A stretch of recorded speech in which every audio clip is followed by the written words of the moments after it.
Hi, I'm Bill Hodges. Spotlight on Government is not conflict television, but rather a safe and sane place for public servants to express their views and communicate directly with their constituents. Those who would scream and yell to rudely disrupt informational meetings have no place on our show. However, if you are one of the people who really wants to learn what's happening at all levels of government, this is the place for you. Hi, I'm Bill Hodges, and this is Spotlight on Government, and you're going to enjoy this show because I have a guest who always has great ideas and is one of the nicest ladies I've ever met. Representative, how are you today? I am just wonderful. Happy New Year to you and all of the constituents and everyone in the community. Everybody knows Betty Reed. I hope so. It's really nice to have you on the program. How long have you been in the legislature? Since 2006. 2006, so yes. Really this is your fourth year? Yes, yes. What do you think probably is the most wonderful thing or the greatest thing that you've been involved in since you've been in the legislature? Oh, that's easy to answer. My first year there, myself and Senator Arthenia Joyner passed a bill that was for infant mortality of babies that are dying before the age of 1 year old. And that was to do research. It was $1 million budget that was passed to do the research on that. This is the final year that that particular bill will be in the research mode, and then we will get all that data and material to go out into the community and make a difference with the children that are dying so early. We have some information already of what is happening with our children, and hopefully we can make a difference in that. You know, it sometimes bothers me because we put so much emphasis on the pro-life, abortion, whatever, and yet we don't really put enough emphasis on the children that are here. I agree. I totally agree with you. And once they are here, just to let a baby die because of need is not, I just think we are not doing what we should be doing. Yeah, there seems to me to be a place in America where when a child is born, we ought to be, I don't know whether this takes a village, puts me into a wrong category, but I think we do all have a responsibility once that child comes onto this earth to make sure that it's taken care of. I totally agree with you. We do have a responsibility. And you know what we are finding in this research is some young mothers just need the attention of, you know, long years ago, you're too young to know about this. I don't think you're any older than I am. Long years ago, when a mother was pregnant, that was a special time for everybody in that family, grandmother and all, just kind of took over and said, you do this and you do that and you take care of the baby. And we don't have those services anymore. And a lot of young women are raising babies by themselves, and that also is a factor in trying to make sure that you are taking care of the child. Well, you know, the family is fractured anymore. Yes, it is. Our divorce rate is over 50%.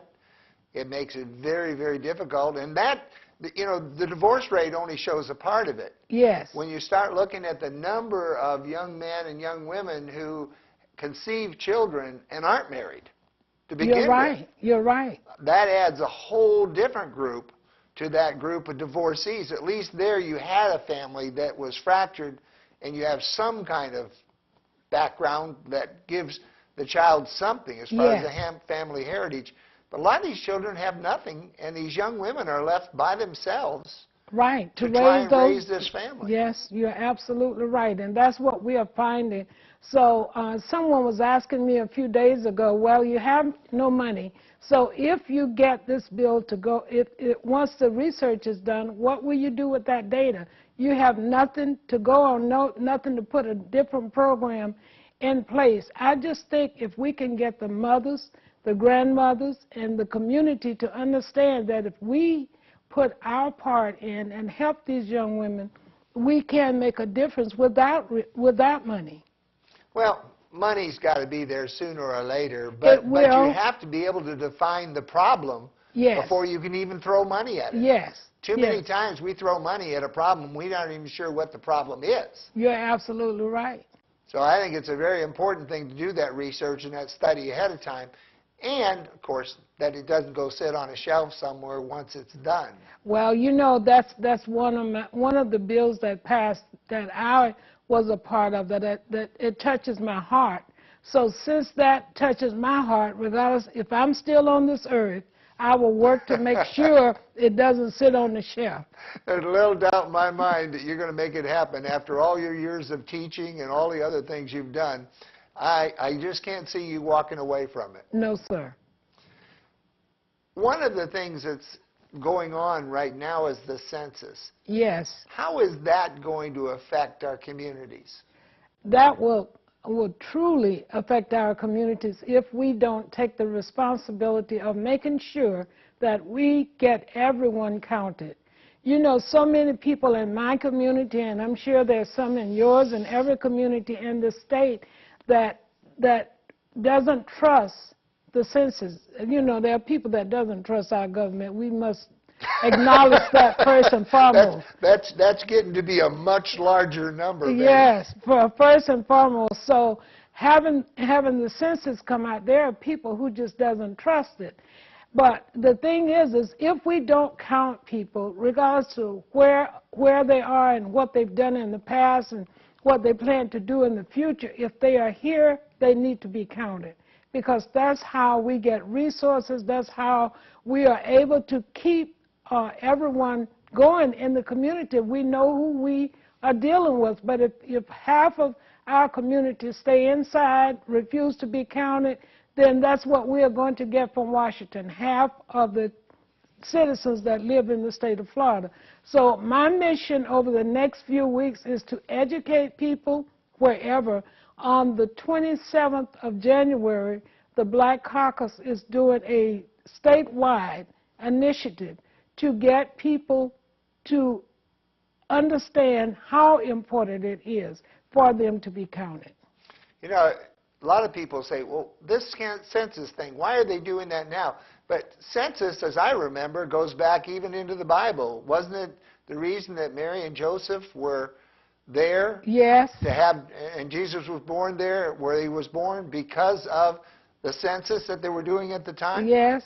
So this is nothing new. It's nothing new. It has been going on, but it's so many people that have missed being counted until we just have to make sure this time that we don't do that. What about illegal aliens that are in the country? Even illegal aliens need to be counted. We need to know that they are here. The census are not there to pass judgment on anyone. What they are going to do is take that data and pass it on. And now, whoever is there to decipher it and find out this many people are illegal or whatever, I'm not sure on that. But I do know that the census, all they're doing is collecting the data, and they're going to pass it on. So if I were an illegal immigrant and a census taker tried to get my name or whatever they do, very honestly, I've never had a census taker hit my door in all my years. Right, because you just sent yours back in. I just send them back in. Yes. But I wonder if somebody were an illegal alien, would they be worried that INS was going to be standing on their door next? Of course they would. That's the reason why so many do not get counted. And someone that has been in prison or been incarcerated and they haven't repaid their restitution, even though they're out in the community, they might not get their information out there either, because they would be afraid of if I put my name out there, then everybody's going to know where I am and I will get picked up and be sent back to jail. So those type of people are the ones that we want to make sure that we talk to, that we get them to understand that this is the data collection, and first and foremost of everything, we need to know who all we're talking to and how many people we have in the area. So can we say that there's no connection between their giving their data and then somebody from INS showing up the next day having taken that data? Is that data private? It is secure? It is private and secure. So yes, from that particular prospect, I would say I truly feel safe that this data is not going to be put in the hands of someone to go and track you down and send you back to wherever you came from, or to use it in any other way. It is just a data collection. And if people don't cooperate with the census, what's the downside? The downside is that you will not be counted. The people that are counted are the ones that the United States will say, these are the people that are in Tampa, Florida, these are the people that are in Hillsborough County, and if this is the case, then we will end up losing possibly another senator that we could send up there to fight for our cause, possibly social services programs that we could possibly get in this community. All of those things would be lost because they can only count the people that we actually have the information on. And so please, I beg people to please make sure that once they receive the information, they send it in. If they do not, when someone comes to your door, make sure that you complete the data. And if we're just talking here about Yes. state senators and so forth, but it would affect, if they don't get counted, it would also affect our representatives in Congress. Oh, correct? yes. Oh, yes, it certainly would. Yes. it So would. those are important things to consider. You're absolutely right. You've had a very strong background, a very great expertise in education.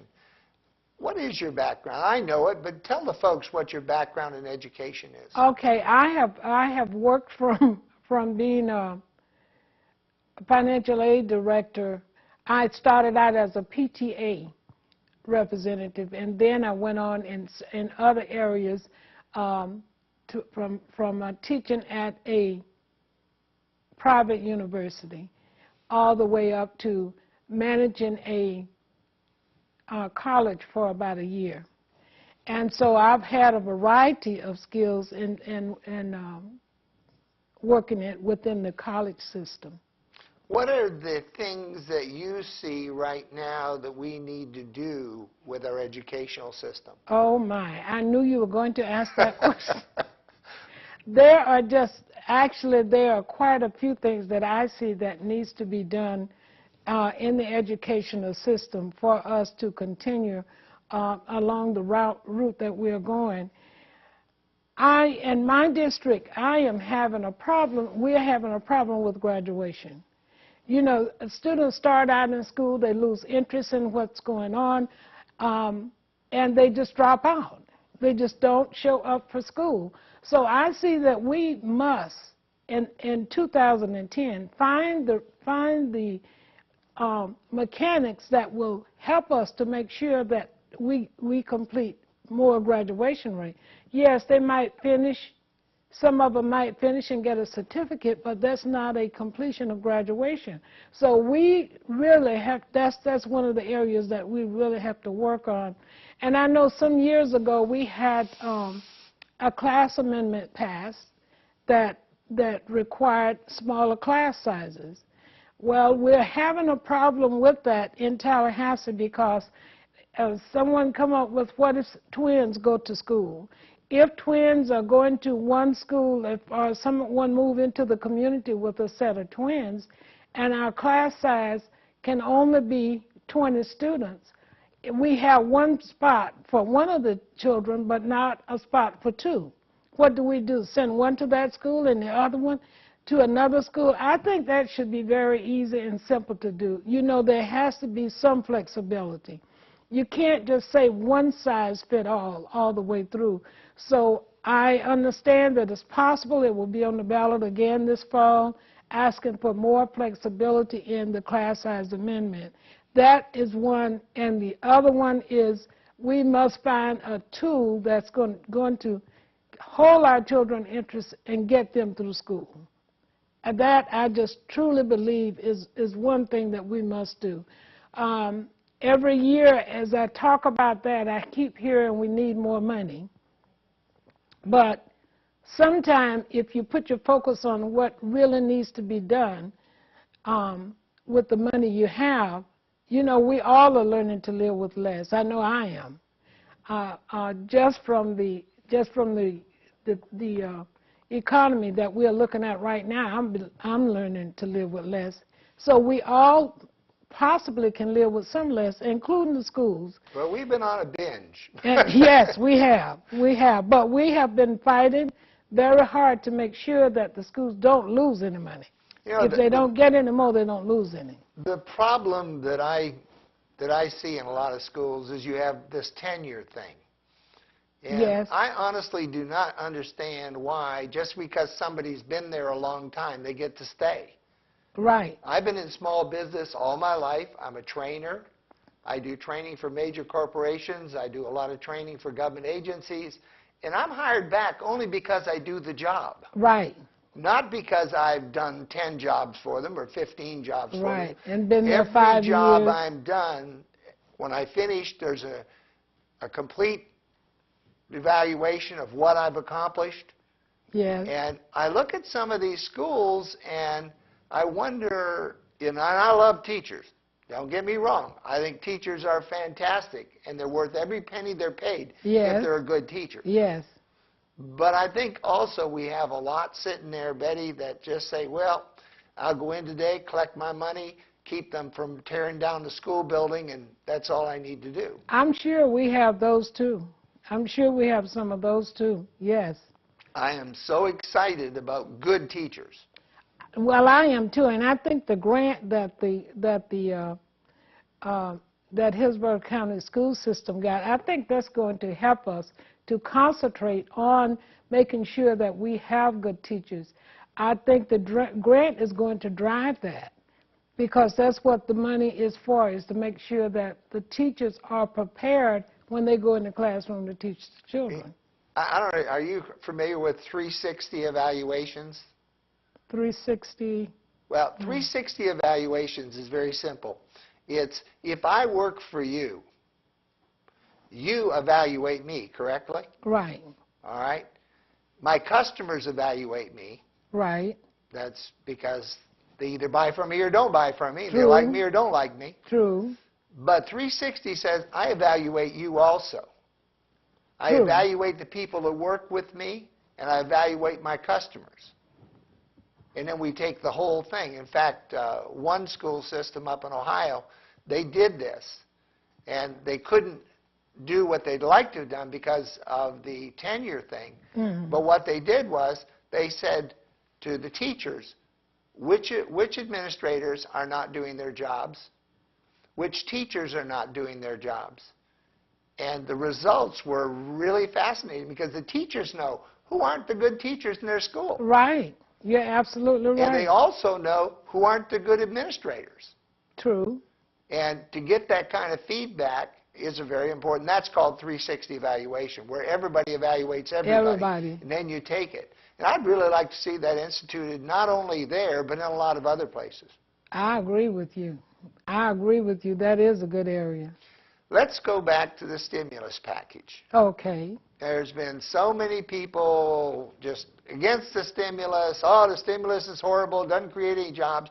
But I noticed that the Florida State Legislature lined up like a group of hogs to pass this transportation bill paid for by the stimulus package. Right. That is one. But even last year, we plugged a lot of holes in our budget with the stimulus resource money that came from. Education got part of that money, and healthcare got part of it, and also we expanded the child care program with stimulus money. So even though everybody said they did not, well, not everybody, but there's a group of people said that the stimulus package did not do anything to help people, it did.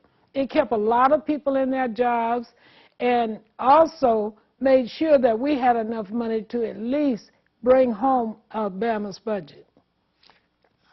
I wonder at a lot of things when I hear people talk. I hear people that are quite wealthy. Yes. Unwilling to make sure that children have health care. So that they can go off on their vacations. I earned it. It's my money. I got it. I don't have to give it to anybody. True. and then go to church and claim to be a Christian. Or a good Muslim I didn't or think whatever. anyone thought of that. I understand except how me. it works that way. I don't understand how it worked that way either. I didn't think anyone really paid attention to that but me. But that's exactly the way I feel. You can fight so hard against something and then be the first one to use it when it becomes available to you. And we know that health care is important to everybody. Everybody. But if you have health care, if you've never suffered from needing to go to the doctor and didn't have the resources to go with, then I don't think you can understand what it's like to be one of those people that don't have health care. I think some people are understanding it now that has never understood it before because they've been laid off from work and they don't have the health care. So and then all of a sudden they're on that COBRA thing. Yes, and COBRA is not cheap. Right, it's not cheap. So if the only thing you have is COBRA, you can only have it for a certain amount of time because if you need the money and you run out of, your money cannot continue to grow if you're using it and not putting any more back in. That's just the normal truth about the thing. So if you are on COBRA, you can't afford to stay on COBRA for so long. You can't afford it for that year and something unless you are wealthy.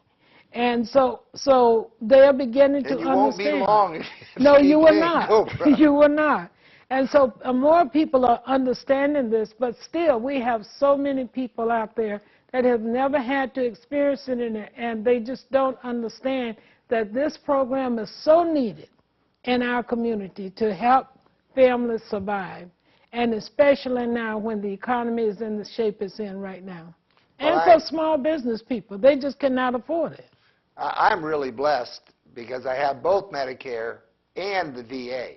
Oh, you are. And I have to, for those of you out there who have served your country and yet have not looked at the VA as an alternate source of health care, I encourage you to call Frank Strom at the Hillsborough Department for Veterans Affairs. He'll help you. Call the VA themselves. They'll help you. I've never been treated in any establishment better than I've been treated by the people at Haley. That is wonderful. That is really great.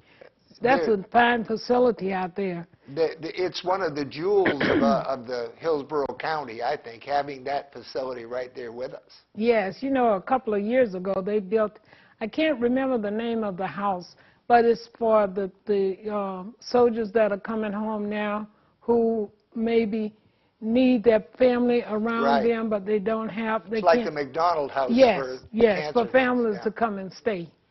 Yeah, it's a fabulous facility. It is. And the only sad thing that I see now is when I first started going out there, it was mostly people my age that were going in. Yes. And unfortunately now we're seeing more and more of these Gulf War young men and women coming in. You're absolutely and it's right. so sad to see them with their lost limbs and their eyes and It is. And you know, the thing is we hear daily about how many of them actually died. But we don't see daily how many of those people are coming home maimed and you know, with lost limbs and with their health gone forever. Yeah. And we'll pay for that forever. We will. Betty, I'd like to give you just a minute to talk right directly to the folks that you represent. Oh, thank you. Talk to them for a second about anything you wish to talk to them. I would just like to, and first and foremost, I must tell you again to make sure that you complete your paperwork for the census. That is the most important thing at this particular moment that we need to get done because we need to have everyone counted, so do that.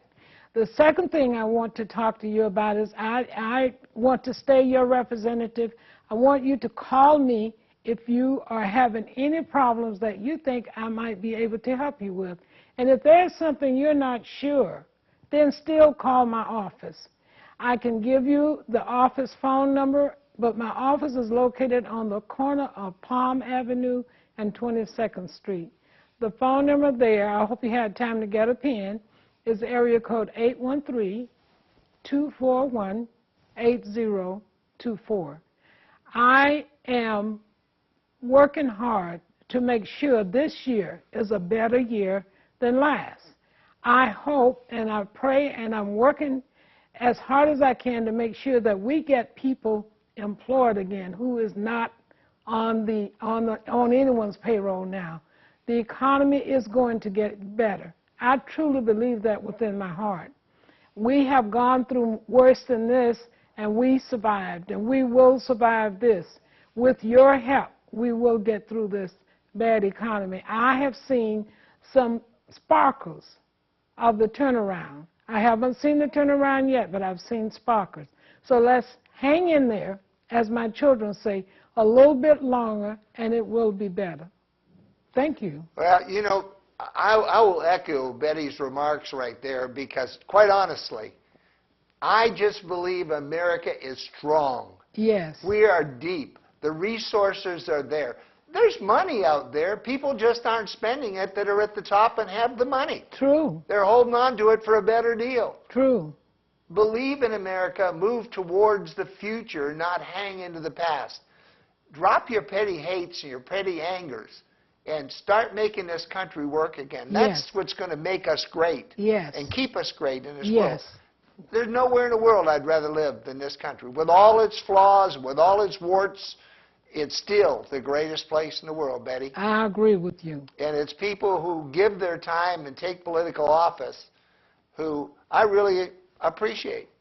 You know, Thank you. unfortunately, a lot of people give you a bad flack as far as being a representative or a Yes, senator or yes. whatever. But, you know, you work hard at it. There's a lot of Yes. hours go into it. Yes, it is. And you know, sometimes you might not bring home legislation, but you have kept a lot of bad legislation from passing. So that's as important as bringing home legislation. That's very, very true. And we can't do that without your support and without your help, helping us to make sure that you write letters to all of us. Because I tell everyone, I don't just represent District 59, I represent the state of Florida. And that's important, to get those, Yes. to get those emails and those Yes. letters in, right? Yes, it is. It's extremely important. Representative Reed, it is always a pleasure to have you on the program. I trust you'll come back. Oh, yes, yes, I will be happy to come back. I really appreciate your being here, and thank your staff. I certainly will. Wanda is so easy to work with, and I love her, and she's just really nice. Michael's your other staff person? Yes, he... Both wonderful people. I'm Bill Hodges. This is Spotlight on Government. You're unique, you're special, and you're great. Tell yourself so often because you are, you know. We'll see you on the next Spotlight on Government. Again, Representative Reed, thanks for being here. Thank you. Thank you, Mr. Hodges, very much. Well, that's it. You've just finished watching Spotlight on Government. Each month, we bring you elected officials and others who impact upon your life. We hope that by bringing them to you in a non-threatening environment, you will get to know them better than you would by watching 30-second sound bites provided by commercial television. As moderator of this program, it is not my intention to tell you what to think or how to think, as do the talking heads on MSN and Fox News. What we hope you'll find here is information needed to make up your own mind on the subjects of the day. Programs on this website are delayed by about 30 days to allow airing cycles on Tampa Bay Community Network to be completed. To watch these programs when they're broadcast on Tampa Bay Community Network, simply go to Bright House or Verizon on the channels and times shown. No matter how you watch Spotlight on Government, we're glad you were here. Thank you for your support.